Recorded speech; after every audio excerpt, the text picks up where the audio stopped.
Le doute, l'accepter ou le refuser. Le doute, comment se manifeste-t-il dans nos vies? Faut-il l'accepter ou le refuser? Non, le doute n'est pas un compagnon de route. Il est plutôt comme une ombre qui nous colle à la peau. Impossible de s'en débarrasser, car plus on doute, plus on ne le voit pas. C'est une obscurité totale, une présence invisible qui nous suit partout. La foi et le doute ne peuvent pas coexister, tout comme on ne peut jamais voir le soleil à minuit ni l'obscurité en plein jour. Jacques 1,6 nous dit. Mais qu'il demande avec foi, sans douter, car celui qui doute est semblable au flot de la mer, agité par le vent et poussé de côté et d'autre. J'ai aussi remarqué quelque chose dans les évangiles.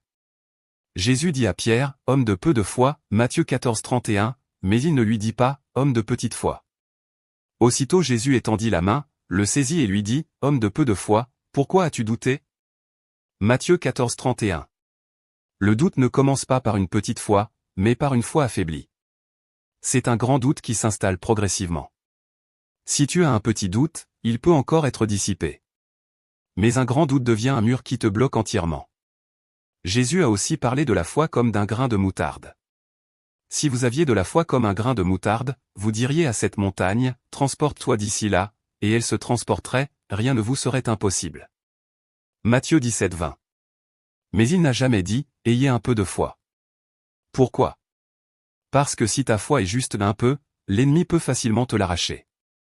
Le doute, lui, ne se contente pas d'un peu, il cherche à tout voler. Mais si ta foi, même minuscule, est authentique et plantée en Dieu, alors Jésus la fera grandir et elle deviendra inébranlable. Jésus lui dit, ne crains pas, crois seulement. Marc 5,36.